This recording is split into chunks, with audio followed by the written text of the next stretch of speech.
Patay pa ba ang naggupit sa'yo? Ang birong ito nagkatotoo sa isang barberya sa Quezon City. Bigla na lang nanaksak ang isang customer nang hindi magustuhan ang kanyang gupit. Mga kapatid, hindi po ito kwentong barbero. Nasa frontline ng balitang yan si Hannibal Talete. Kumakaripas ng takbo ang lalaking yan na masapul sa CCTV sa barangay Pasong Tamo sa Quezon City. Hindi na nakunan ng video. Pero bago yan, ang tumatakbong lalaki na naksak pala ng barbero. Hinabol siya ng dalawang empleyado ng barberya pero hindi nila ito naabutan. Kwento ng biktima, first time nagpagupit sa kanya ang 27 anyos na suspect. Hindi raw niya akalaing magagawa siyang saktan ng kanyang customer dahil sinunod naman daw niya ang gusto nitong gupit. Sabi niya sa akin kasi nung ginugupitan ko, huwag mo nang babasan yung taas. Hindi ko po binawasan. Tapos, nung pagtingin sa salamin, ganun siya, sabi niya, bawasan mo na nga lang, ang pangit ng bangs.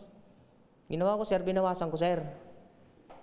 Bumawali siya ng upuan, tapos nagbayad. Umalis.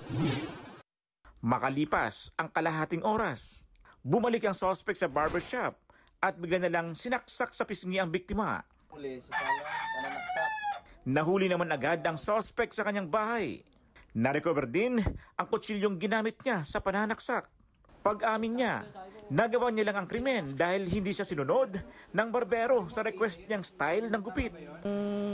Pinapagupit ko po sa kanya, yung katulad lang din po ng faded yung sa likod. Pero hindi ko po pinapabawasan yung itaas. Pero ginupit niya pa rin po sa kahit po labag po sa loob ko. Nagsisisi naman daw ang suspect sa kanyang nagawa.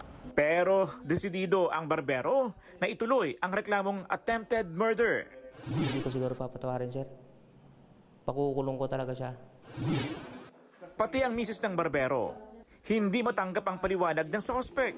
Dahil lang po sa buhok, pag di mo gusto makakapatay ka ng tao, makakapanakit ka ng tao, pag di mo gusto yung gupit ng barbero sa'yo.